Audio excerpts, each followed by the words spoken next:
संस्थापकाय च धर्मस्य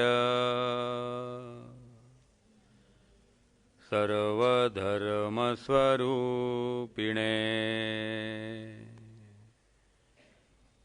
अवतारवरिष्ठाय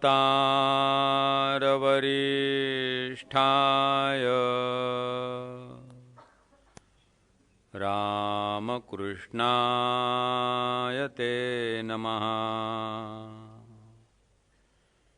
जननीं शारदां देवी रामकृष्णं जगद्गुरुं पादपद्मे तयो श्रित्वा प्रणमामि मुहुर्मुहुः। नमः श्री यतिराजाय विवेकानन्दसूरये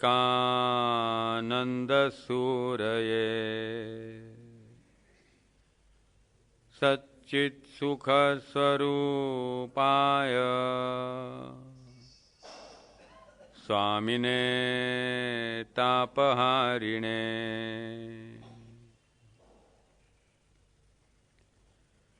शुकासारिखे पूर्णवैराग्यजाचे वसिष्ठा परिज्ञानयोगेश्वराचे कवी वाल्मीका सारिखामान्यैसा नमस्कार माझा सद्गुरु रामदासा। मनाची शते ऐकता दोष जाती मती मंदते साधना योग्य होती। चढे ज्ञान वैराग्य सामर्थ्य अंगी म्हणे दास विश्वासिता मुक्तिभोगी। जय जय रघुवीर समर्थ सब संतन की जय।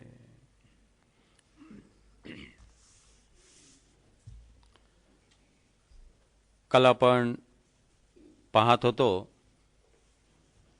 की शरीर, मन आणि आत्मा असं माझं त्रिस्तरीय अस्तित्व आहे।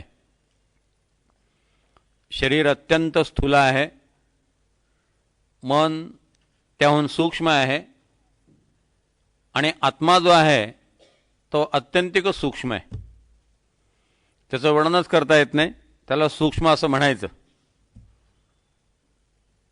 मन जे आहे ते मला पुन्हा पुन्हा जन्म घ्यायला भाग पाडतं। शरीर जड आहे, मृत्यूनंतर अग्निसंस्कार होतो, पुन्हा तसं शरीर निर्माण होत नाही, पंचतत्वात ते विलीन होऊन जातं।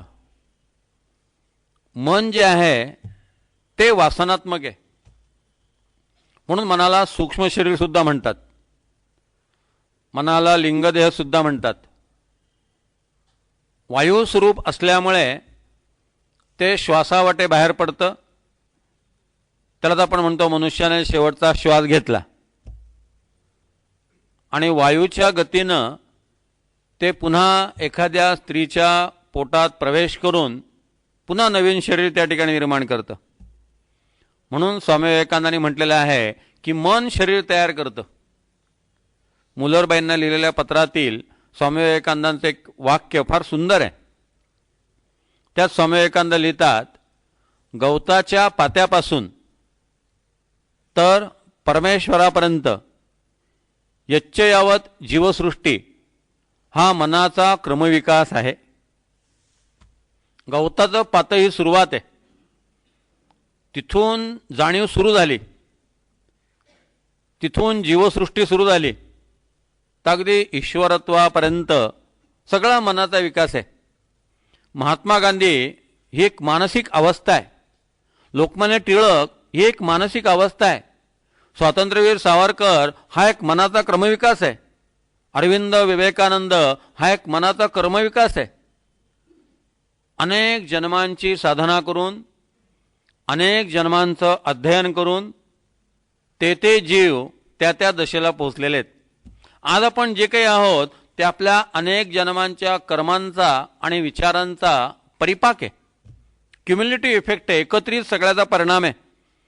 किती जन्म आपले पूर्वज झाले माहिती नाहीत, 5,000 जन्म असतील, 6,000 जन्म झाले असतील, त्या सगळ्यांचा एकत्रित परिणाम म्हणजे माझं आजचं व्यक्तिमत्व आहे. मग या ठिकाणी हे जे मन आहे, हे मन पुन्हा पुन्हा विचारांचे पुंज तयार करतं, विचारांचे सेट निवडतं आणि पुन्हा पुन्हा माणसाला जन्म घ्यायला भाग पाडतं. म्हणून अमन व्हायचं म्हणजे निर्विचार व्हायचं, अमन व्हायचं म्हणजे निशब्द व्हायचं. म्हणून बघा, आपल्या सगळ्या साधना पद्धती जी आहेत, जप असेल, ध्यान असेल, त्या सगळ्यामध्ये आपल्याला निर्विचार व्हायला सांगितलेलं आहे. निर्वासन होणं म्हणजे निर्विचार होणं. विचार हे वासनेचं वस्त्र आहे. विचारांचं वस्त्र परिधान करून वासना अभिव्यक्त होते. आणि केव्हा वासना संपणार आहे? कुठले तरी विचारांचे संच आपण सारखे निवडत राहतो, तो जन्म त्याच्यामध्ये निघून जातो, पुन्हा पुढचा जन्म, पुन्हा पुढचा जन्म. या चक्रातनं सुटण्यासाठी आपल्याला मनाच्या अतीत जावं लागेल. त्याला समर्थाने म्हटलंय, म्हणोनी मनातीत होनी राहे. पण ते मनातीत व्हायचं ते मनाच्या साह्यानं, ही एक सर्वात गडबड आहे. इथं सगळं रहस्य समजावून घेतलं पाहिजे. त्यालाच नाथांनी म्हटलं आहे, मन मनेची मारावे. व्यवहारात प्रवचनकार दृष्टांत देतात की पायात जर एखादा काटा गेला तर आपण दुसरा काटा काढतो, दुसरा काटा हातात घेतो आणि आधी जो पायात काटा गेलेला आहे तो बाहेर काढतो. तो बाहेर काढला गेला की हाही काटा टाकून देतो आणि तोही काटा टाकून देतो. तसं आपलं मन जर सत्वगुणांनी प्रधान केलं तर तेच मन भगवंताकडे वळेल आणि आपल्या मुक्तीला कारणीभूत ठरेल. म्हणून काल जे आपण वचन पाहिलं, मन एव मनुष्याणाम कारणम बंधमोक्षयोः. बंधनही मनामुळेच आहे, मोक्षही मनामुळेच आहे. म्हणून तर मनाला सज्जन म्हटलेलं आहे. जर मन रजतमाच्या नादी लागलं तर बंधनाला कारणीभूत आहे, जर मन सत्वगुणाच्या अधीन झालं तर मोक्षाला कारणीभूत आहे. मग मन सत्वगुणी करणं हे आपल्या हातामध्ये आहे. मनाला तसं संस्करण करणं, मनावर तसे संस्कार करणं, मनाला तसं प्रशिक्षण देणं, तेवढ्यासाठी तर रामकृष्ण मठ आहे, तेवढ्यासाठी वेगवेगळी मंदिरं आहेत, तेवढ्यासाठी वेगवेगळे आश्रम आहेत, तेवढ्यासाठी आळंदी, देऊ, पंढरपूर, सज्जनगड, शिवतरगड आहे. जसं पेट्रोल पंपावर जाऊन पेट्रोल भरावं तसं या ठिकाणी द्यायचं आणि आपलं मन जे आहे ते मन शुद्ध करायचं. आपलं मन जे आहे त्याची बॅटरी रिचार्ज करायची. आपलं मन जे आहे ते सात्विक करण्याचा अभ्यास. म्हणून मला पारमार्थिक व्हायचं म्हणजे नेमकं काय व्हायचं ही कन्सेप्ट मनात क्लिअर असली पाहिजे. मला पारमार्थिक व्हायचं आहे म्हणजे पहिल्यांदा मला सात्विक व्हायचं आहे. अगदी दृगोचर असं जे सरळ सरळ फलित आहे, मला सत्वगुणी व्हायचं आहे. आणि असं सत्वगुणी मन माणसाला ह्या सगळ्या बंधनातनं मुक्त करू शकतं. म्हणून समर्थांनी सगळा भर मनावरती दिलेला आहे आणि मनाला उपदेश केलेला आहे. आणि काल आपण पाहिलं की सर्वात दुर्लक्ष जर कुठल्याकडे घटकाकडे झालं असेल तर मनाकडे झालेलं आहे. अनेक BEd कॉलेजेसमध्ये माझी व्याख्यानं होतात. त्या ठिकाणी मी सांगतो की मुलांना तुम्ही शिकवता म्हणजे नेमकं काय करता आणि या शिक्षणातनं नेमकं काय निष्पन्न होतं. दुबळ्या शरीराची, रोगट मनाची, विलक्षण बुद्धिमान माणसं आपण तयार करत आहोत. आजची जी शिक्षण पद्धती आहे, शरीराने दुबळे असतात, किती प्रकारचे रोग तरुणांना झालेले असतात, किती प्रकारची दुर्बलता तरुणांमध्ये असते. शरीराने दुर्बल, मनाने रोगट, थोडं काय झालं की राग आला, थोडं काय झालं की गैरसमज करून घेतला, थोडं काय झालं की डोक्यात राग घातली आणि त्याचंच भूषण वाटतं. ताबडतोब रिॲक्शन देणं याचंच भूषण वाटतं. थोडी सुद्धा शांतता नाही, थोडं सुद्धा स्थैर्य नाही.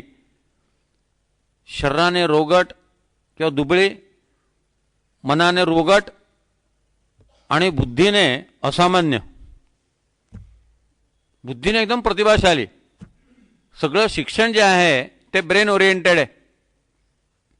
आणि सगळ्या संतांनी प्रयत्न जर काय केला असेल तर मनाला प्रशिक्षण देण्याचा प्रयत्न केला.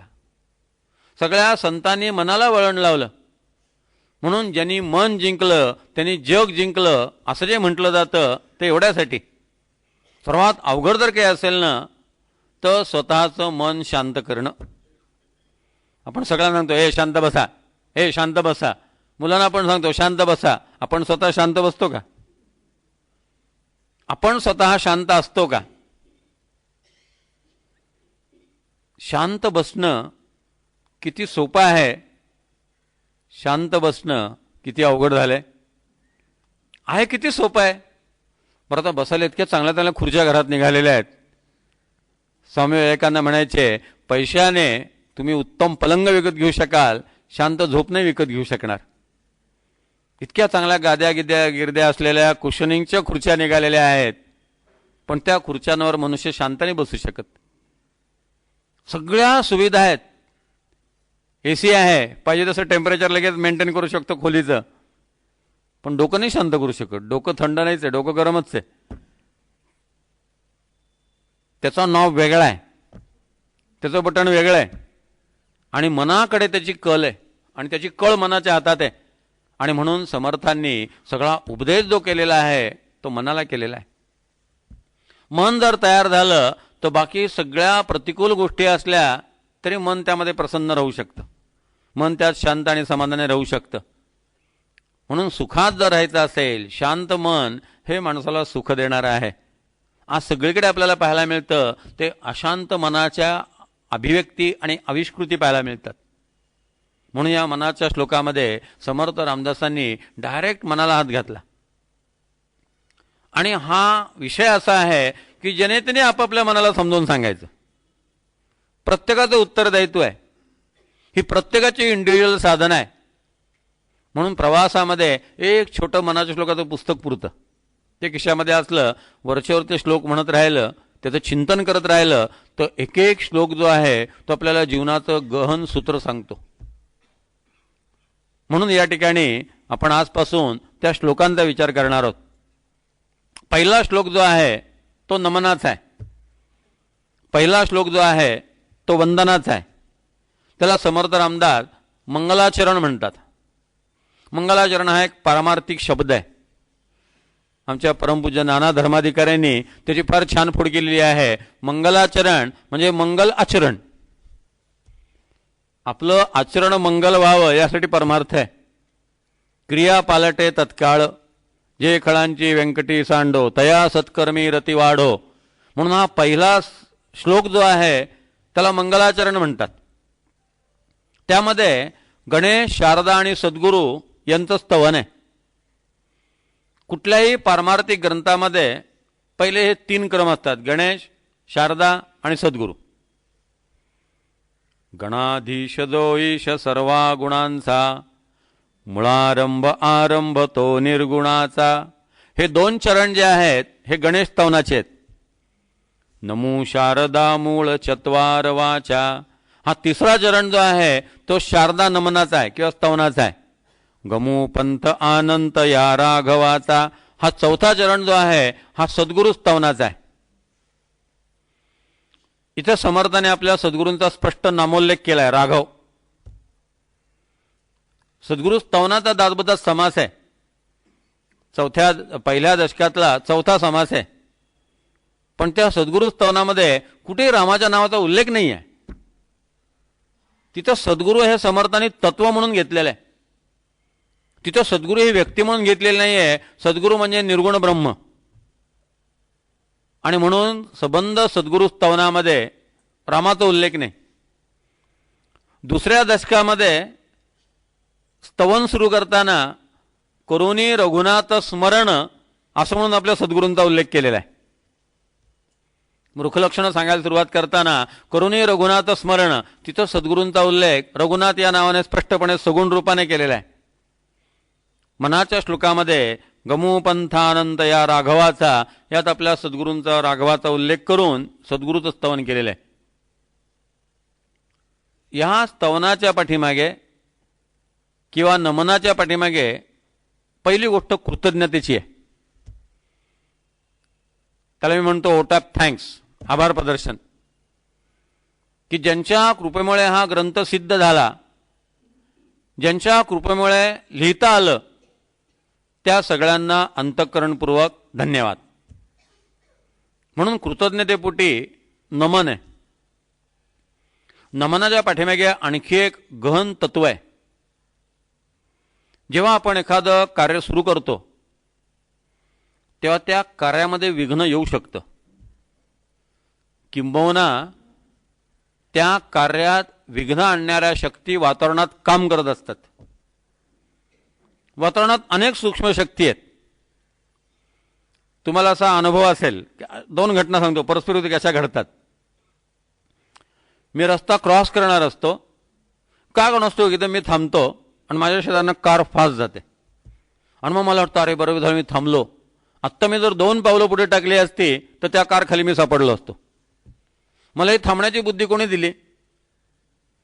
काही कारण नव्हतं थांबायचं, रस्ता क्रॉसच करत होतो, इकडे इकडे काही बघितलं नव्हतं आणि एकदम थांबलो आणि मग लक्षात आलं की अरे समोर आता मारुती कार गेली. मी जर थांबलो नसतो तर मी आज या जगात राहिलो नसतो किंवा मग हॉस्पिटलमध्ये जावं लागलं असतं.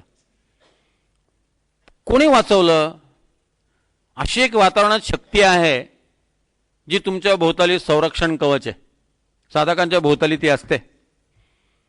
त्यामुळे साधकाला अशा वेळेला परमेश्वर वाचवतो. दुसरंही घडतं. बाथरूममध्ये आंघोळ करता करता पाय घसरतो, मनुष्य डोक्यावर पडतो, ब्रेन इंजुरी होते, महिनाभर हॉस्पिटलमध्ये राहावं लागतं. रस्त्यावरती ॲक्सिडेंटमध्ये वाचला आणि बाथरूममध्ये पाय घसरून जबरदस्त इजा झाली. वातावरणात काही सूक्ष्म शक्ती आहेत. या सूक्ष्म शक्ती तुम्हाला मदतही करत असतात, तुम्हाला त्रासही देत असतात. सगुण उपासने पाठीमागे रहस्य एवढंच आहे की आरंभीच काही मंत्र आमच्या ऋषींनी शोधून काढले, काही प्रार्थना आमच्या ऋषींनी शोधून काढल्या, काही मार्ग आमच्या ऋषींनी शोधून काढले की तुम्ही अशी पूजा करा म्हणजे ते निर्विघ्नपणे पार पडेल. आता आपल्या इथं मंदिर बांधलं गेलं. वस्तुतः मंदिर बांधणारे संन्यासी पवित्रच होते. मंदिर बांधण्याचं काम जे आहे ते सुद्धा पवित्र कार्य आहे. पण या ठिकाणी सगळ्या वेदमंत्रांचे घोष झाले. शास्त्रामध्ये मंदिर बांधण्यासाठी जे जे कर्मकांड करावं लागतं ते सगळं कर्मकांड या साधू संन्याशांनी पूर्ण केलं. कारण एवढं मोठं कार्य होत असताना एवढं मोठं कार्य होऊ नये अशी इच्छा असलेल्या वातावरणात काही दूषित शक्ती सुद्धा आहेत. मग ते विशिष्ट मंत्र म्हटले, ते विशिष्ट विधी केले की त्या शक्ती निष्फळ होऊन जातात. का वास्तू शांत करायची घरामध्ये राहायला आल्यानंतर? खूप शक्यता आहे की तुम्ही राहायला तिथं जाण्यापूर्वीच काही जीवात्मे तिथं येऊन राहिलेले आहेत, ते तोल ठोकून बसलेले आहेत, तुम्हाला ते नाही सुखाने राहू देणार. मग तुम्हाला अशा काही मंत्रांचा उच्चार करावा लागेल, अशी काही अनुष्ठानं करावी लागतील, अशी काही उपासना करावी लागेल की ज्याद्वारे ते तिथून निघून जातील आणि तुमचा तिकडला निवास सुखाचा होईल. समर्थांसारखा अत्यंत तेजस्वी पुरुष सुद्धा ग्रंथलेखनासारखं महत्त्वाचं कार्य करताना गणपती, शारदा आणि सद्गुरू यांचं स्मरण करतो ते एवढ्यासाठी.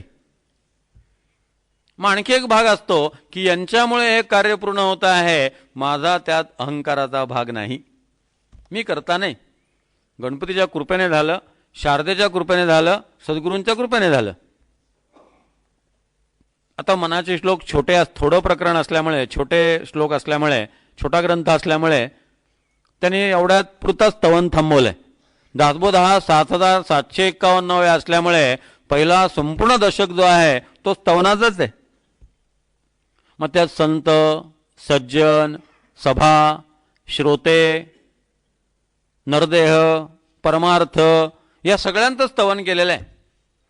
त्या स्तवनाच्या पाठीमागचा प्रधान हेतू आपण कर्म करतो आहे ते निर्विघ्नपणे पार पडावं.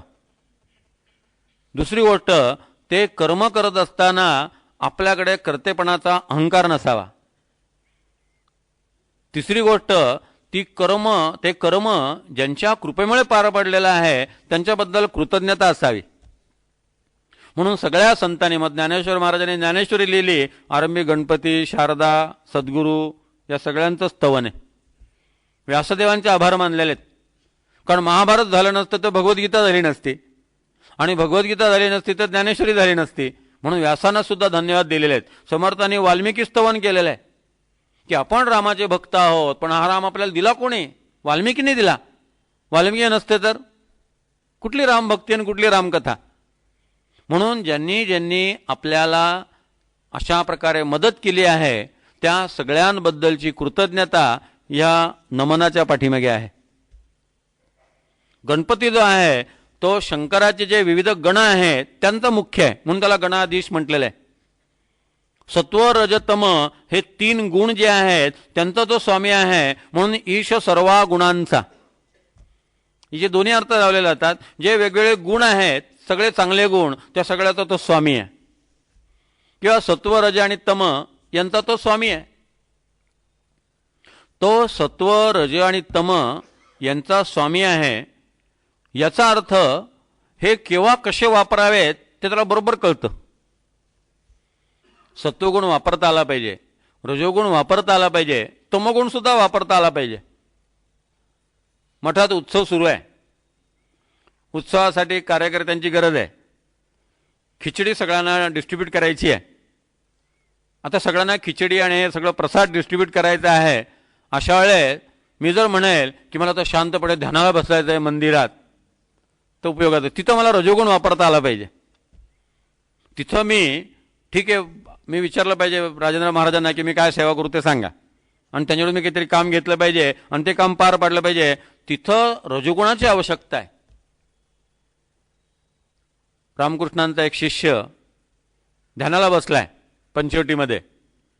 रामकृष्ण तिथून चालले होते. त्यांच्या पायांचा आवाज त्यांनी ऐकला, खडावांचा, आणि डोळे उघडले. तेव्हा रामकृष्ण म्हणाले, तू जिथं ध्यान करतो आहे ती नौबत खाण्यात पोळी लाटतीये. तू इथं कालीमातेचं ध्यान करत बसलाय. कालीमाता शारदादेवींच्या रूपाने तिथं पोळ्या लाटते आहे. तिला स्वयंपाकघरात मदत करण्याची गरज आहे. तू काय ध्यान करत बसला तिथं? प्रत्यक्ष जगदंबा प्रकट झालेली आहे. त्या प्रकट झालेल्या जगदंबेची सेवा सोडायची आणि डोळे मिटून कुठलं तरी रूप डोळ्यासमोर आणण्याचा प्रयत्न करायचा. इथं रजोगुणाची आवश्यकता आहे. आणि जेव्हा आरतीला आपण बसतो तिथं चुळबुळ करून चालणार नाही, तिथं सत्वगुणाची आवश्यकता आहे. आरतीच्या वेळेला आपण शांतच बसलं पाहिजे. केव्हा सत्वगुण वापरायचा, केव्हा रजोगुण वापरायचा, केव्हा तमोगुण वापरायचा आपल्याला कळलं पाहिजे. रस्त्याने चाललेलो आहोत आणि एखादा दारुड्या लोकांना त्रास देतो आहे, माझ्यामध्ये पुरुषार्थ आहे आणि मी जाऊ दे, आपला काय त्याची संबंध आहे, आपण आपलं शांतपणे सगळं करावं. आपल्याला सात्विकता सांगितली आहे.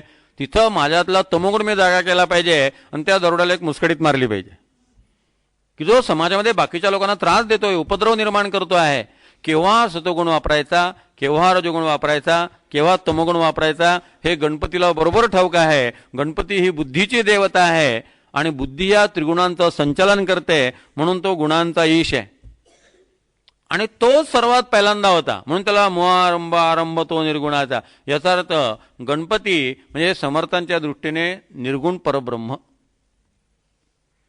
ज्ञानेश्वरांच्या भाषेत गणपती म्हणजे ओंकार. म्हणून अकार चरणयुगुल, उकार उदर विशाल, मकार महामंडळ, मस्तकाकारे असं ज्ञानदेवाने गणपतीचं वर्णन केलेलं आहे. ओम जर उभा काढला तर गणपतीसारखा आकार तयार होतो. म्हणून गणपतीला ओंकार स्वरूप म्हणतात. ओंकार स्वरूप रूप गणेशाचे, जे तिन्ही देवांचे जन्मस्थान. ओम पासून ह्या सगळ्या सृष्टीची निर्मिती झालेली आहे. सर्वात पहिल्यांदा काहीतरी स्पंदन होतं. सर्वात पहिल्यांदा काहीतरी ध्वनी होता, म्हणून त्या ध्वनीला शारदा म्हटलेला आहे. नमो शारदा मूळ चत्वार वाचा. 4 वाणी आहेत, वैखरी, मध्यमा, पश्यंती आणि परा. या 4 वाणींची ती स्वामिनी आहे. जे बोललं जातं ते कोणाच्या कृपेने बोललं जातं? शारदेच्या कृपेने बोललं जातं. बघा, ज्यांच्यावरती शारदेची कृपा होती त्यांच्यातून ग्रंथ संपदा झाली. ज्ञानेश्वर महाराजांवर शारदा प्रसन्न झाली, रामदास स्वामींवर शारदा प्रसन्न झाली, तुकाराम महाराज, नामदेव महाराज यांच्यावर शारदा प्रसन्न झाली. त्यांच्या हातून रचना झाल्या. स्वामी समर्थांनी काही रचना केल्या नाहीत. स्वामी समर्थ सतत उन्मनी अवस्थेमध्ये असायचे. शारदेची कृपा व्हायला ते देवबोधावरती आलेच नाहीत. ते परावाणीच्या पलीकडेच राहिले. परे हुनी परते घर तिथे राहू निरंतर. ते परावाणीच्या पलीकडेच राहिले. या 4 वाणी ज्या आहेत, या 4 वाणीच्या क्षेत्रामध्ये तुमचे आमचे सगळे व्यवहार असतात. त्यात तुम्हाला मला परेचा अनुभव येत नाही, पण वैखरी, मध्यमा आणि पश्यंती या सगळ्यांचे अनुभव आपल्याला येत राहतात. या 4ही वाणींची ती स्वामिनी आहे, तीच पुराण आहे, तीच स्पंदन आहे. मुळात आकाशाचं गुण काय आहे? आकाश शब्दरूप आहे. शब्द हा आकाशाचा गुण आहे. सायन्समध्ये सुद्धा या सृष्टीच्या उत्पत्तीच्या आधी प्रचंड ध्वनी झाला. स्फोट झाला म्हणजे काय झालं? ध्वनी झाला. म्हणून ध्वनी हा ह्या सगळ्याचं मूळ सांगितलेला आहे. आणि तो ध्वनी म्हणजे शारदा. आणि ओंकार जो आहे तो या सगळ्याचं मूळ स्वरूप आहे. म्हणून आमच्या इथं गणेश शारदा ही जोडी आहे. गणपती म्हणजे ईश्वर, शारदा म्हणजे माया. गणपती म्हणजे पुरुष, शारदा म्हणजे प्रकृती. गणपती म्हणजे शिव, शारदा म्हणजे शक्ती. गणपती शुद्ध सत्वगुण, शारदा रज तम सत्व तिन्ही युक्त, त्रिगुणात्मक आहे. म्हणून ह्या जोड्या ठरलेल्या आहेत. त्यालाच अर्धनारी नटेश्वर म्हणतात. गणपती म्हणजे शुद्ध जाणीव आहे आणि शारदा म्हणजे संमिश्र जाणीव आहे. कारण शारदेमध्ये रज आणि तम सुद्धा आहेत. जगामध्ये जेवढं कर्तृत्व आहे ते सगळं शारदेचं आहे. तो सगळा शारदेचा विलास आहे.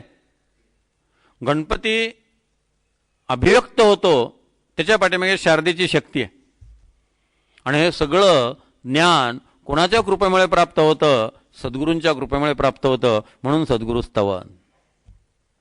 पण रामाचं स्तवन करताना गमो पंत आनंत या राघवाचा असं म्हटलेलं आहे. कारण राघवाचा पंथ जो आहे तो अनंत आहे. समर्थांचे राम हे सद्गुरू होते. रामानं गुरु मानून समर्थांनी साधना केली. आणि हे मानणं वनवे नव्हतं. मानणं वनवे असून भागत नाही, त्याने ॲक्सेप्ट करावं लागतं. अध्यात्मात वनवे ट्रॅफिक चालत नाही. खरं जगात कुठेच वनवे ट्रॅफिक चालत नाही. सगळं रेसिप्रोकल आहे. समर्थांनी नुसतं मानलं नाही, रामाने स्वीकार केला. रामाने नुसता स्वीकार केला नाही. समर्थचरितात स्पष्ट उल्लेख आहे. रामांनी हनुमंताकडे बोट करून समर्थांना सांगितलं की प्रत्येक वेळेला मला येता येणार नाही, मी तुला याच्या सुपूर्त करतो आहे, हा तुझी काळजी घेईल. रामचंद्र बिझी खूप, भक्त खूप. हनुमंता तसे फ्री असतात, जरा मोकळे असतात. हनुमंताकडे तुला सोपवलंय म्हटलं, तू हनुमंताकडे जा, तुझ्यावर कुठलंही संकट आलं की हा बघून घेईल. म्हणजे रामांनी त्यांचा स्वीकार केला शिष्य म्हणून. प्रत्यक्ष दर्शन दिलं, प्रत्यक्ष मंत्र दिला.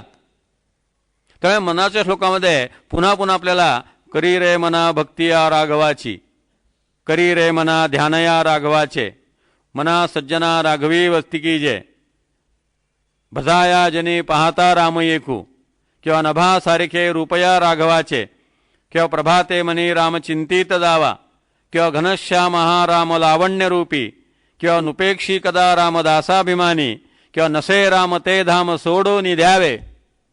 थोडा गृहपाठ घरी गेल्यावर करा. रामाबद्दलचे श्लोक वेगळे काढा. अनेक छोटा लेख तयार केला. समर्थ रामदासांची रामभक्ती, मनाच्या श्लोकातील रामभक्ती. रामाचा उल्लेख कुठे कुठे आलेला आहे. जागोजागी समर्थाने रामाचा उल्लेख केलेला आहे. या सगळ्या उल्लेखामध्ये त्यांनी रामाच्या मार्गाने तुझा, आणि हा मार्ग कसा आहे? अनंत आहे. गमूपंत आनंत या राघवाचा. रामाच्या मार्गाने जाणं म्हणजे राम होणे. आता राम होणं हे एका जन्माचा प्रवास नाहीये. बहुनी जन्मनी अंते म्हटलंय भगवंतानी गीतेमध्ये. किती जन्म लागतील सांगता येत नाही. कंटाळा असता कामा नये. सतत चालत राहा, मार्गक्रमण करत राहा. या जन्मी एवढी साधना, पुढच्या जन्मी आणखी पुढे, कंटिन्यू बॅलन्स कॅरीड फॉरवर्ड. अकाउंटन्सीमध्ये जसं 31 डिसेंबरला बॅलन्स कॅरी फॉरवर्ड होतो, किंवा 31 मार्चला वाया काही जात नाही, तो बॅलन्स कॅरी फॉरवर्ड होतो. तसं या ठिकाणी मागच्या जन्मीची जी साधना आहे, जशी आपली वृत्ती असेल, ऊर्ध्वं गच्छन्ति सत्त्वस्थाः, मध्ये तिष्ठन्ति राजसाः, अधो गच्छन्ति तामसाः. ज्या गुणाचं प्राधान्य असेल, मग ज्याचे गुण चांगले आहेत, जो सत्वगुणी आहे, त्याला शुचीनाम श्रीमताम गेहे योग भ्रष्टोबी जायते. त्याला पुढचा जन्म चांगलाच मिळतो. लगेच सद्गुरूंची व्यवस्था होते, लगेच साधनेची व्यवस्था होते, लगेच सत्पुरुष लाभतात, सत्संग लाभतो, योग्य संप्रदाय लाभतो, योग्य मंदिर लाभतं, सगळ्या गोष्टी प्राप्त होऊन जातात. म्हणून या ठिकाणी ही यात्रा चालू ठेवत राहायची. किती काळ लागेल काही सांगता येत नाही. अनेक जन्माची ही यात्रा आहे. स्वामी विवेकानंदांनी कर्मयोगात म्हटलेलं आहे की राम आणि कृष्ण, बुद्ध आणि महावीर एकेकाळी तुमच्या आमच्यासारखेच सामान्य होते, संसारात लिडबिडलेले.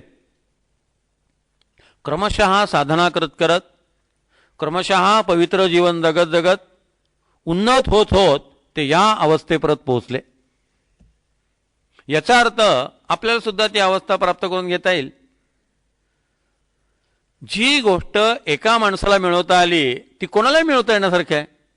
कारण दोघांचं शरीर तेच आहे, आतला मेकॅनिझम तोच आहे. मग जर चोखा वेळानं ते प्राप्त होऊ शकलं, गोऱ्या कुंभाराला ते प्राप्त होऊ शकलं, सेना न्हाव्याला ते प्राप्त होऊ शकलं, तर मला का प्राप्त होणार नाही? पण त्याचबरोबर अनंत हा पंथ कसा आहे, खूप दिवस लागू शकतील. किती दिवस लागतील हे निश्चित कोणी सांगू शकणार नाही. कदाचित त्या जन्मात काम होईल, कदाचित यात्रा चालू राहील. पण मुख्य मुद्दा समर्थांना सांगायचा आहे की रामासारखं होणं, राघवाच्या पंथाने जायचं, रामासारखं व्हायचं म्हणजे हा पंथ फार लांब आहे. इतका शॉर्टकट नाही येतो. अध्यात्मामध्ये फास्ट फूड नसतंच. अध्यात्मामध्ये इन्स्टंट काही मिळत नाही, ताबडतोब काही मिळत नाही. त्यासाठी तपातनं जावं लागतं. माऊलीने प्रश्न विचारला आहे, तपे विण दैवत, दिधल्या विण प्राप्त, गुजे विण हित, कोण सांगे, कैसेने दैवत, त्वरित प्रसन्न, उगारही निवांत, सिणसी वाया. त्वरित नाही प्राप्त होणार. माणसाला सगळं झटपट पाहिजे असतं. 6 महिने ध्यान केलं, काही अनुभव आला नाही, ध्यान बिन सगळं खोटं आहे, सोडून दिलं अध्यात्म. इतकं ते झटपट नाही आहे. किती तप त्यासाठी करावं लागतं. म्हणून या ठिकाणी अनंत पंथ म्हटलेलं आहे. पारमार्थिक होणं म्हणजे काय? रामासारखं होणं म्हणजे पारमार्थिक होणं. जसं वाल्मिकीने म्हटलेलं आहे रामाचं वर्णन करताना, रामो विग्रहवान धर्म. हा राम म्हणजे घनीभूत धर्म. मी धार्मिक व्हायचं म्हणजे काय व्हायचं? मी रामासारखं व्हायचं. जसं ते विश्व हिंदू परिषद म्हणतात, राम ही राष्ट्र आहे, राम हेच राष्ट्र आहे, तसं आम्ही म्हणतो राम ही धर्म आहे. राम हाच धर्म. आमचा धर्म कुठला? राम हा आमचा धर्म. म्हणून गमू पंथ अनंत या राघवाचा.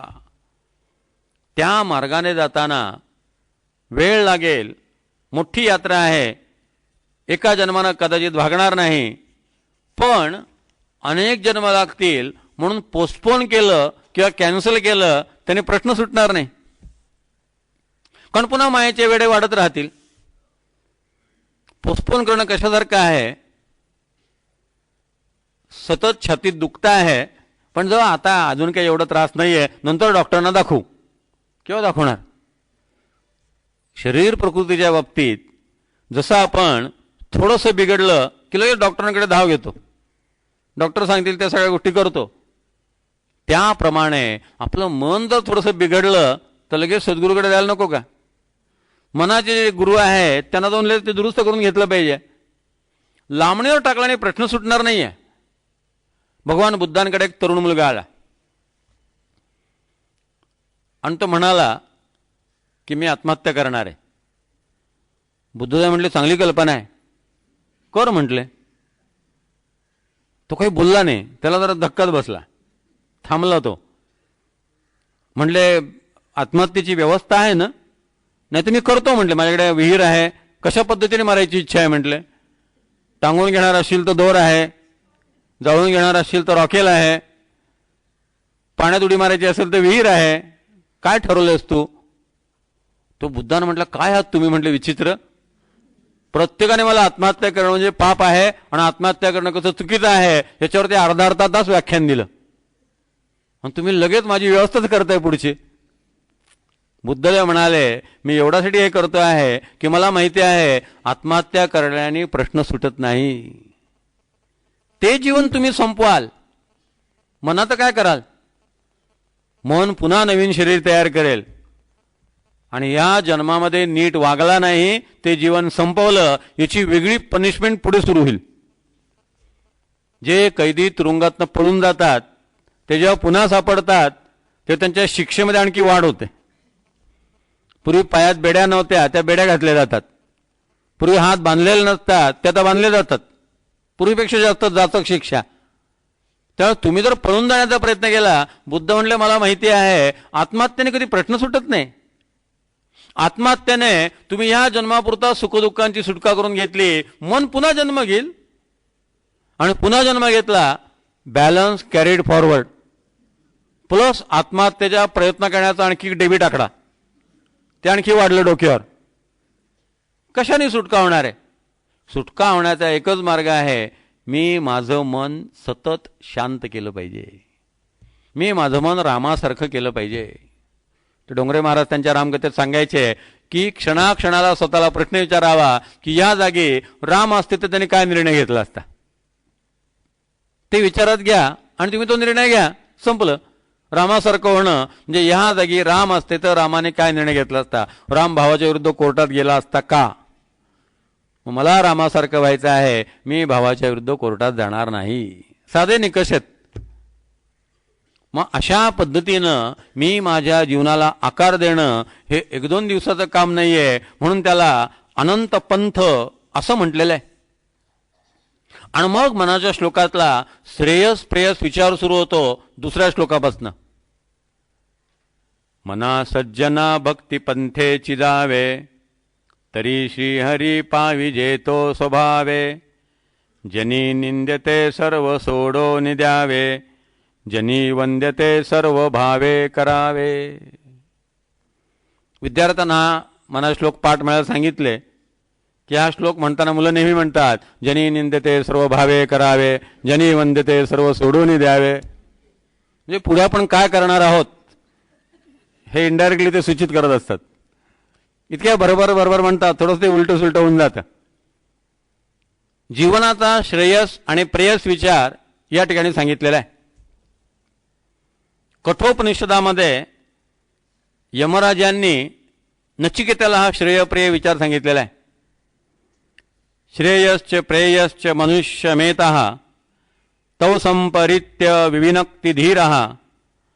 श्रेयो हि धीरोभि प्रेयसो ऋणीते, प्रेयो मंदो योगक्षेमात ऋणीते.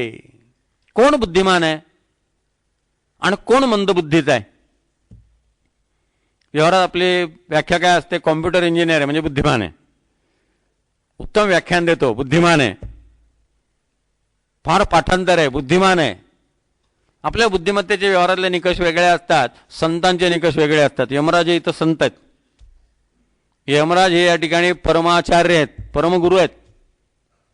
आणि यमराज म्हणतात जो श्रेयस निवडतो तो बुद्धिमान आहे आणि जो प्रेयस निवडतो तो बुद्धिमंद आहे. श्रेयस म्हणजे हिताचं आणि प्रेयस याचा अर्थ तात्पुरतं बरं वाटणारं पण परिणामी दुःखाचं. प्रेयस आणि श्रेयस याच्यामध्ये श्रेयसची निवड करणं याचं नाव अध्यात्म. मला पारमार्थिक व्हायचं आहे म्हणजे काय? सात्विक सुखाची व्याख्या करताना भगवंताने 18व्या अध्यायात भगवद्गीतेत म्हटलेलं आहे, यत्तदग्रे विषमिव परिणामे अमृतोपमं तत्सुखम सात्विकम प्रोक्तम आत्मबुद्धिप्रसादजम. सुरुवातीला दुःखदायक विषमिव, परिणामे अमृतोमिव. सकाळी लवकर उठणं विषासारखं वाटतं, पण परिणाम अमृतासारखा आहे. झोपून राहणं फार बरं वाटतं, पण परिणाम दुःखदायक आहे, अनारोग्याकडे नेणार आहे. कोणीतरी पैसे देतो आहे, ते पैसे घेऊन त्याचं काम करणं तेवढ्यापुरतं बरं वाटतं. घरही बांधायला काढलेलं असतं, लोनही घेतलेलं असतं, हप्ते बराबर फिटतील असं वाटतं, म्हणून ते पाकिट घेणं बरं वाटतं, सुखाचं वाटतं. परिणाम पुनरपि जननम पुनरपि मरणम पुनरपि जननी जठरे शयनम. तात्पुरत्या सुखाचं जे आहे ते बंदबुद्धीचा मनुष्य आपला योगक्षेम चालावा म्हणून घाबरतो आणि दुबळेपणाने स्वीकारतो. आणि जो बुद्धिमान असतो तो धीर धैर्यवान असतो, तो कॉम्प्रोमाइज करत नाही, तो थांबायला तयार असतो, तो उपाशी राहायला तयार असतो, तो वाटेल त्या प्रकारची तडजोड करायला तयार होत नाही.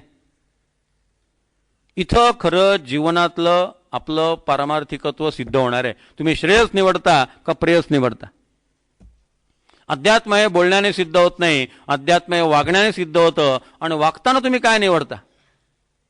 नाही तर साध्या साध्या मोहाला माणसं बळी पडतात, आणि साध्या साध्या मोहाला बळी पडून माणसं समाजामध्ये अशा प्रकारच्या वाईट प्रथा ज्या आहेत त्या निर्माण करतात.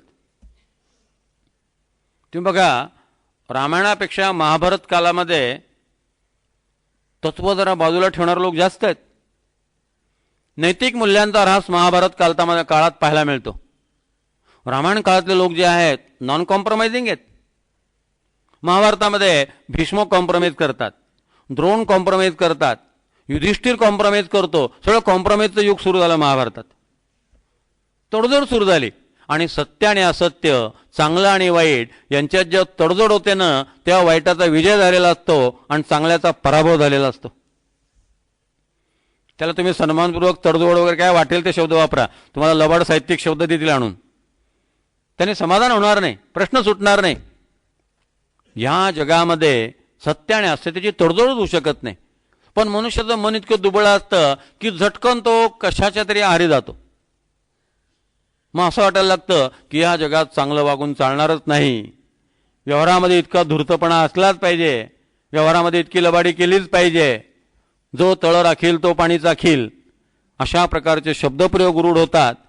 आणि मग ज्या गोष्टी प्रेयस आहेत त्या प्रेयस गोष्टींना सामाजिक प्रतिष्ठा प्राप्त होते. एका ठिकाणी रणनिशाने म्हटलेलं आहे की हे जग नरक करण्यामध्ये सज्जनांचं सुद्धा फार मोठं योगदान आहे. समाजामध्ये भ्रष्टाचार जो वाढलेला आहे तो वाढवणारे कोण आहेत? आळंदीला जाणारे लोक आहेत, सज्जनगडावर येणारे लोक आहेत, त्यातलेच कपाळाला गंध लावणारे आहेत, गळ्यात माळ घालणारे आहेत, तेच लोक पैसे देण्या घेण्याचे हे व्यवहार सगळे वाढवत असतात. कोणी साईबाबाकडे जात असतं, कोणी तिरुपतीला जात असतं. सज्जन माणसानेच हे जग नरक केलेलं आहे, फक्त दुर्जन माणसानेच केलं असं भाग नाही आहे. थोडं काही झालं की आपण कॉम्प्रोमाइज होतो, असं तर नाही एवढं आपल्याला करावंच लागेल, जगामध्ये इतकं व्यवस्थित राहून चालणारच नाही, व्यवहारात असं करावंच लागेल. आणि हळूहळू या वाईट पद्धती आपण समाजामध्ये रूढ करतो. त्यालाच आपण म्हणतो भ्रष्टाचार हा शिष्टाचार झाला आहे. माणसाने जर मनावरती घेतलं आणि ह्या मानसिकतेतनं बाहेर पडायचं ठरवलं तर परमेश्वर त्याला मदत करतो. मी जर चांगलं वागायचं ठरवलं तर भगवंत मला मदत करेल, माझ्या पाठीशी उभा राहील, त्याची शक्ती माझ्या पाठीशी सतत राहील. पण माणसाला धीर असत नाही, परमेश्वर आपल्या बरोबर आहे याची खात्री असत नाही. मग झटकन मनुष्य कॉम्प्रोमाइज होतो आणि कोणाच्या तरी आहारी जातो, कुठल्या तरी मोहाला बळी पडतो. माझे एक मित्र मुंबईला गेले होते आणि मुंबईहून ते परत आले. नंतर माझी भेट झाली. ते मला म्हणाले, काय म्हटले, दिवस फार वाईट आलेत म्हटले. म्हटलं काय झालं? तर म्हणले, गाडीमध्ये एक भिकारी भेटला. तो म्हणले सिनेमाची गाणी म्हणत होता, अगदी आसकट विस्कट गाणी म्हणत होता. लोक त्याला पैसे देत होते.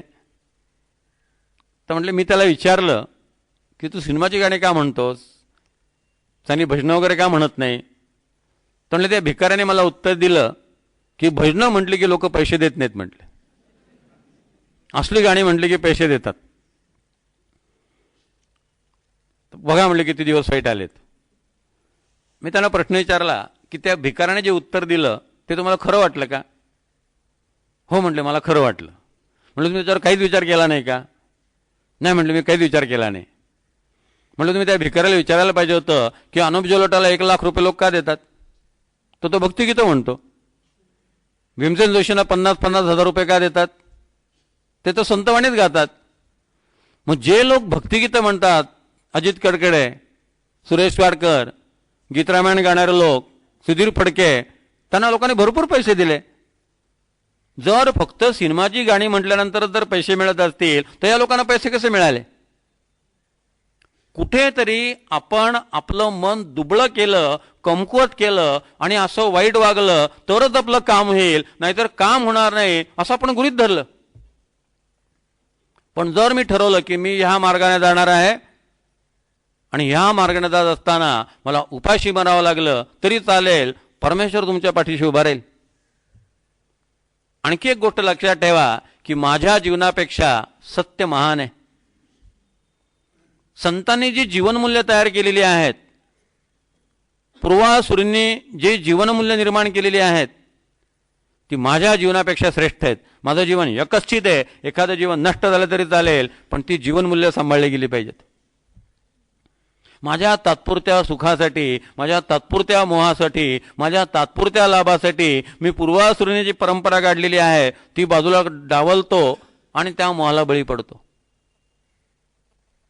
एक उर्दू म्हण आहे, त्यात त्यांनी म्हटलं आहे, लम्हों ने खता की थी, सदियों ने सजा पाई. लम्हे म्हणजे क्षण, एका क्षणाची चूक झाली. लम्हों ने कथा की थी, सदियों ने सजा पाई. शिक्षा मात्र युगान युग भोगावी लागली. एका माणसाने मनासारखं वागणं केलं, दुसरा त्याचं पाहून वागला, तिसरा त्याचं पाहून वागला, सगळी नीतिमूल्य बाजूला सरली, ढासळली आणि शेवटी परिणाम आज आपल्याला समाजाचं जे चित्र दिसतं आहे त्याची सुरुवात कोणीतरी एका माणसाने आधी केली आणि मग त्याचं पाहून बाकीचे लोक वागायला लागले. घरामध्ये वडील केव्हा तरी खोटं बोलतात, ते लहान मुलगा पाहतो. आई केव्हा तरी खोटं बोलते, ते लहान मुलगा ऐकतो आणि नंतर तोही खोटं बोलायला लागतो. आणि मग पुढे सगळेजण खोटं बोलण्यामध्ये निर्ढावतात आणि त्याच्या पुढची अवस्था, खोटं बोलणं हे खोटंच वाटत नाही. खरं बोललं की आश्चर्य वाटायला लागतंय की कुठल्या जगात वावरतंय ते, याने काही समजते की नाही. पण आपण जर निष्ठा ठेवली, श्रेयसावर निष्ठा, तर परमेश्वर आपल्या मदतीला येतो. सतराला माझ्याकडे एक पुण्याचे ग्रस्त आले, ते 2-3 दिवस माझ्याकडे राहिले आणि मग त्यांना पुण्याला परत जायचं होतं. मी त्यावेळेस साताऱ्यात राहत होतो. सज्जनगर सोडल्यावर 1 वर्ष 1.5 वर्ष मी साताऱ्यात होतो. त्यांना स्टँडवर सोडायला मी गेलो. त्यांना पुण्याला जायचं होतं आणि त्या दिवशी नेमकं मुंबईला शिवसेनेचं अधिवेशन होतं. त्यामुळे इतकी प्रचंड गर्दी होती स्टँडवरती, प्रचंड गर्दी. सगळ्या लोकांना ते शिवसेनेच्या अधिवेशनाला, बाळासाहेब ठाकरेंच्या सभेला मुंबईला जायचं होतं. त्यामुळे यांना कुठली गाडी आली की ती भरलेलीच असायची, यांना काही जागा मिळत नव्हती. मला ते म्हटले, तुम्ही काळजी करू नका म्हटले, कंडक्टरला पैसे दिले ना की काम होतं म्हटले. आणि तेवढ्यात एक गाडी आली, बेंगलोर मुंबई. म्हटलं या गाडीत मी बसतो की नाही बघा म्हटले, कंडक्टरला भेटतो. आणि लगेच त्याने माझ्या बॅग माझ्या हातात दिली. म्हणजे तुम्ही बॅगेकडे लक्ष द्या, मी आत्ता येतो म्हटले. लगेच त्याने कंडक्टरच्या खांद्यावरती हात घातला, काहीतरी त्या दोघांचं बोलणं झालं आणि मला म्हटले 7 नंबरवर त्याने बॅग ठेवायला सांगितली. 7 नंबरचा मनुष्य उतरणार आहे, तिथे मला त्याने बॅग ठेवायला नाही. बघा म्हटले, पैशाने कामं होतात. आणि मग लगेच ते बॅग ठेवायला गेले. माझ्या मनाला ती गोष्ट फार लागली. म्हटलं जो मनुष्य आपल्या सहवासामध्ये आहे, जो मनुष्य आपल्या बरोबर आहे, त्या माणसाची अशी मनोवृत्ती असणं बरोबर नाही. पैशाने काम होतात अशा वृत्तीचा मनुष्य आपल्या घरात 2-3 दिवस राहतोय की बरोबर नाहीये. हा काय सत्संग नाही, हा कुसंग आहे. म्हटलं का त्यांना असं वाटावं.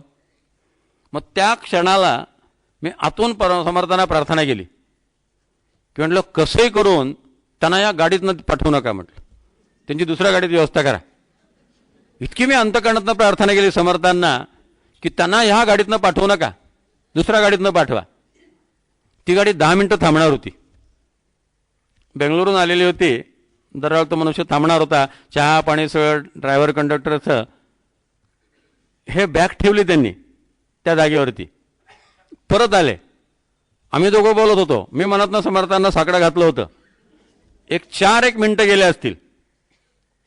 4-1 मिनिटानंतर एक रिकामी एशियाड आली आणि त्या रिकाम्या एशियाडमध्ये कंडक्टर मोठ्याने ओरडत होता, फक्त पुण्याचे पॅसेंजर चला, फक्त पुण्याचे पॅसेंजर चला. आता ही गर्दी सगळी मुंबईची होती. अधिवेशन मुंबईला होतं, पुण्याला काही अधिवेशन नव्हतं. त्या गाडीमध्ये 8-10 लोकच बसले. याने मला विचारलं का हो जाऊ का त्या गाडीतनं. म्हटलं जा की. त्यांनी लगेच ती बॅग घेतली आणि त्या गाडीत बसले. ती गाडी निघून गेली. नंतर मी मुद्दाम डेपोत चौकशी केली. म्हटलं ही गाडी कुठली सोडली हो. म्हटलं पुण्याला एकदम एक्स्ट्रा गाडी कुठली सोडली. ते म्हटले मुंबईहून फोन आला की आमची एशियाड तुमच्याकडे आहे, ते आम्हाला ताबडतोब पाठवून द्या. म्हणून म्हटली पुण्याला पाठवले तरी पुण्याहून मुंबईला जाईल, पण ती आहे म्हटले पुणा डेपोची. ते मुंबईहून फोन आला ताबडतोब आम्हाला एशियाड पाठवून द्या. म्हणून म्हटलं आम्ही एशियाड पाठवली. म्हणजे आपण जर मनातून चांगलं वागायचं ठरवलं तर भगवंत आपल्या बरोबर असतो. जेथे जातो तेथे तुम्हाला सांगाती, चालविषयी हाती धरून या. इतक्या ॲडव्हर्स कंडिशनमध्ये विवेकानंदांना अमेरिकेत मदत कोणी केली. इतक्या ॲडव्हर्स कंडिशनमध्ये लोकमान्य टिळक, सावरकर यांच्या पाठीमागे कोण उभं होतं. म्हणजे फार त्यासाठी आध्यात्मिकच मनुष्य असला पाहिजे आणि अगदी जपतप करणारच मनुष्य असला पाहिजे असं नाही. ज्याच्या जीवनात कुठेतरी निष्ठा आहे, जो तत्वाला धरून वागतो, अशा माणसाच्या पाठीमागे भगवंत उभा असतो. म्हणून समर्थ म्हणतात, जनी निंदते सर्व सोडून द्यावे, जनी वंद्यते सर्व भावे करावे. परमपूज्य अनंतराव आठवलेंनी या जनी शब्दाचा फार सुंदर अर्थ लावलेला आहे.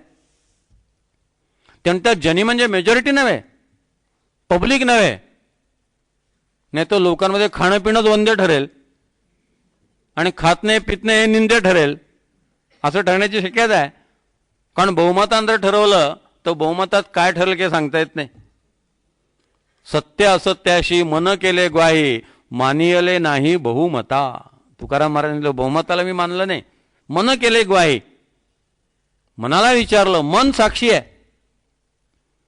तोरा मन दर्पण कहलायो, भले बुरे सारे कर्मों को देखे और दिखायो, तोरा मन दर्पण कहलायो. मन आरसा आहे, मन सगळं दाखवतं. मन ही देवता, मन ही ईश्वर, मन से बडा न कोय. जग उजियारा जब जब फहले, मन उजियारा होय. मन से कोई बात न छिपे, मन के नयन हजार, तोरा मन दर्पण कहलायो. मनापासून काही लपून राहत नाही. आपलं मन आपल्याला सगळं क्रिस्टल क्लिअर दाखवत असतं, काय योग्य आहे काय अयोग्य आहे. दुर्योधनाने सुद्धा कृष्णाला सांगितलं, जानामी धर्मम नचमे प्रवृत्ती, जानामी अधर्मम नचमे निवृत्ती. धर्म काय आहे अधर्म काय आहे मला सगळं माहिती आहे. फक्त माझं मन धर्माकडे प्रवृत्त होत नाही, माझं मन अधर्माकडेच प्रवृत्त होतं. याचं कारण तूच माझ्या हृदयात बसून मला तशी बुद्धी देतो, असं क्रेडिट त्यांनी भगवंताला दिलं. म्हणजे आपल्या वाईट वागण्याचं चांगलं क्रेडिट त्यांनी भगवंताला तेवढं एक दिलं दुर्योधनाने.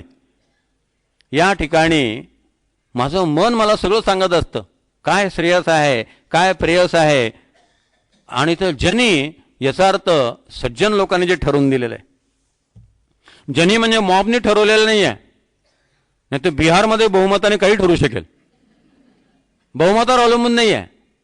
इथं सज्जन लोकांनी काय ठरवलंय. ज्ञानोबा काय म्हणतात, जनी याचा अर्थ ज्ञानोबा काय म्हणतात, जनी याचा अर्थ रामकृष्ण परमहंस काय म्हणतात, जनी याचा अर्थ तुकाराम महाराज काय म्हणतात, जनी याचा अर्थ नामदेव महाराज काय म्हणतात, समर्थ रामदास काय म्हणतात, गोंदवलेकर महाराज काय म्हणतात, अरविंद विवेकानंद काय म्हणतात, ज्यांनी या जीवनात काही प्राप्त करून घेतलेलं आहे अशा संतांचे सिद्धांत, अशा संतांनी आखून दिलेले नियम म्हणजे जनी. मग संतांनी जे निंद्य म्हणून सांगितलेलं आहे ते टाकून द्यावं आणि संतांनी जे वंद्य म्हणून सांगितलेलं आहे ते स्वीकारावं. आणि हे स्वीकारताना फार मोठी हिंमत लागते. आणि एक लक्षात ठेवा, अशा वेळेला जर मी धीराने उभा राहिलो आणि जे वंद्य आहे त्याला चिकटून राहिलो तर माझ्यातला अंतस्थ अग्नी जो आहे तो प्रदीप्त होणार आहे. अरविंद म्हणतात, तुमच्यातली अंतस्थ चेतना अशा वेळेलाच अभिव्यक्त होणार आहे. जेव्हा मी कॉम्प्रोमाइज होत असतो तेव्हा ही चेतना अभिव्यक्त होत नाही.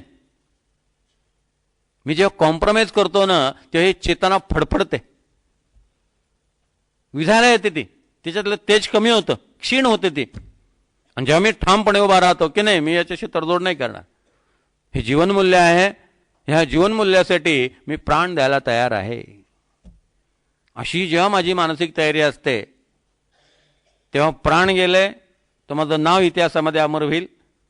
आणि जर मी वाचलो तर भगवंत मला मदत करेल आणि त्यातनं बाहेर काढेल. आपलं जीवन फार महत्त्वाचं नाही आहे, शाश्वत मूल्य महत्त्वाचे आहेत. म्हणून संतांनी जे वंद्य म्हणून सांगितलेलं आहे ते तसंच केलं पाहिजे. संतांनी जे निंद्य म्हणून सांगितलेलं आहे ते टाकून दिलं पाहिजे. म्हणून जनी निंद्य ते सर्व सोडून द्यावे हे करत असताना मनाला म्हटलेलं आहे, मना सज्जना. सज्जन म्हटलेलं आहे. मनाचा जन्मच मुळात सत्वगुणातनं झालेला आहे, म्हणून सत्जन. सत याचा अर्थ होतो जे मृत्यूनंतर शिल्लक राहतं त्याला सत म्हणतात. मृत्यूनंतर मन शिल्लक राहतं, देह नाहीसा होतो पण मन शिल्लक राहतं, म्हणून त्याला सत म्हटलेलं आहे. सज्जन, सत्मधनं त्याचा जन्म झालेला आहे. असं हे जे मन आहे, मनाला सज्जन एवढ्यासाठी म्हटलेलं आहे की समर्थांना माहिती आहे की मनाकडनंच काम करून घ्यायचंय. ज्याच्याकडनं काम करून घ्यायचं असतं त्याला सज्जन म्हणावं लागतं. मुलाकडनं एखादं काम करून घ्यायचं असलं बाळ्याच म्हणावं लागतं. अहो आमची मुलगी नक्की ऐकणार बघा, तिला सांगितलं ती काम करणार असं म्हणतं ना की ते प्रेशरच येतं, काम करावंच लागतं. मग आधी कौतुक करावं लागतं. तसं मनाकडनं जर काम करून घ्यायचं असेल, मनाकडनं जर मोक्षासारखं महत्त्वाचं काम करून घ्यायचं असेल तर त्या मनाला शिवीगाळ करून चालणार नाही, त्याला ओंजारून गोंजारून सांगावं लागेल. आणखी एक समर्थांना माहिती आहे की मन हे कुटुंबातल्या माणसासारखं आहे. कुटुंबातला माणूस टाळता येत नाही, जसा असेल ना तसा सहनच करावा लागतो. सुसरीबाई तुझी पाठ मऊ, सतत गोडच बोलावं लागतं.